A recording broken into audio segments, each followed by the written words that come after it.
Hi, this is Jenny Hall. Thanks for coming over today to watch this video. Today I'm going to be making another card from the Stamp Set Forever Evergreen. It seems like I keep finding more and more uses for this stamp set, which is great. I like getting more bang for my buck. So I'm going to pair this with the Designer Series paper from the annual catalog called This Christmas. It has a really nice vintage 1940s Christmas feel to it that I think it pairs really well with the font in the stamp set, one of the sentiments from Forever Evergreen. And I thought it was it's naturally good whenever things go together like that. So I am going to heat emboss the stars image that's from that stamp set, and I'm using silver embossing powder and Versamark ink. Versamark ink is the clear sticky ink that allows embossing powder to cling to it, and then I will use a heat tool in order to set it, and we'll see the transformation that it makes from embossing powder to finished product. So I use a coffee filter to catch the embossing powder, and most of the time it works super great for being able to catch the embossing powder. However, I do still make mistakes sometimes and my hand slips, and as you can see, I dropped a little bit of embossing powder on my workspace, which I'll have to get rid of later. But I'm using my heat tool to heat set on high. If you can see the transformation of the heat of the embossing powder as it heat sets, it's really something that I enjoy. I still like to heat emboss and look for that transformation. It's really cool. So I'm going to, after this is heat set, then we'll use the Big Shot. And first I'm using the sentiment, the word love, that is from Sunshine Wishes Thinlits, and I'm cutting it out of a piece of white fun foam. I'm going to also cut it out from silver foil, but I'm using the fun foam that I'm going to pair it with the same die cut and do a layered effect. And whenever you stack things on top of each other, then it gives you a dimension that the eye catches, and it really brings a focal point to a card. And I want this sentiment of love that is part of another wording, I really want that to stand out and be what my eye catches. So in order to get the sentiment to read the way that I want it to read, I have to do a little bit of stamp surgery and cut my stamp. It's really not a big deal for me to cut a stamp because I can always put it back together exactly the way it is. Or if I intend to use this, I need to get more room between the first line and the second line. And then I also took away the word love, and I'm replacing the word love in this phrase with the large die cut.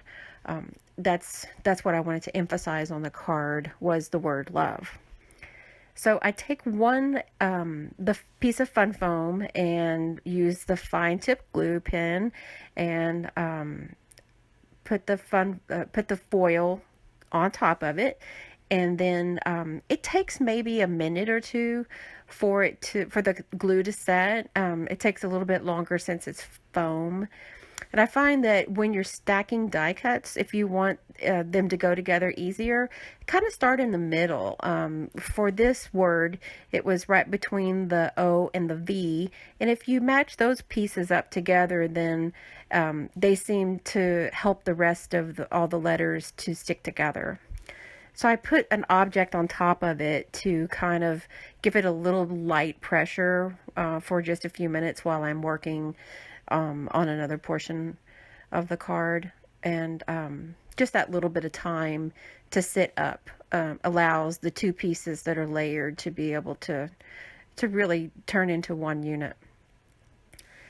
So this is where I've taken the words separately, and I'm going to use Christmas is and place it And I kind of staged it a little bit to where I knew where I wanted it to be because of the word love being on here. In the certain spot helped me to be able to place Christmas is. And I'll also do the same thing with where it says with all the trimmings. So what we're going to see, the total wording on the card is Christmas is love with all the trimmings. And I noticed that I did make a little bit of a mistake whenever I stamped Christmas is. There was a little extra ink that got onto the block that transferred over to the card. So I eventually covered that up with a couple of sequins. And it's funny sometimes when you try to cover things with a sequin, then it kind of tends to snowball downhill. So one sequin turns into two sequins, turns into more, and I like a little bit of twinkle with sequins. So I've got the word stamped out here on the very vanilla, and I'm using a garden green Stampin' ink pad from Stampin' Up. It's a dye ink, and it dries pretty quickly. So now the unit is completely dry, and I can adhere it right in the middle of the card, in between, or right in the middle of the phrase. And once that's on, then I'll be able to use the snail adhesive or tape runner to be able to adhere my layers together. So it's this cherry cobbler cardstock, and it is scored, and the card stock is 11 by 4 1/4, and I scored it in the middle at 5 1/2. And the designer series paper in this pack is really nice. Instead of having just 2 sheets of each print, I believe it's got 4, and the paper is a little bit more thin than typical designer series paper, and you could use it for wrapping paper even if you like. I find that it's really easy to work with. I'm really happy with my card results. So I'm using Stampin' Dimensionals to adhere the little bit of lift to just this front panel, and I will adhere that. Now I used the white gel pen to kind of cover up the little bit of mistake where I stamped Christmas is. So here's this gel pen, and sometimes I find that when you add a gel pen, then it doesn't really help. It just kind of makes things a little bit worse. And so this is where I would need some sequins. So thanks for stopping by today, and I enjoyed making this card for you. And if you have any questions, just make sure to leave me a message in the comments.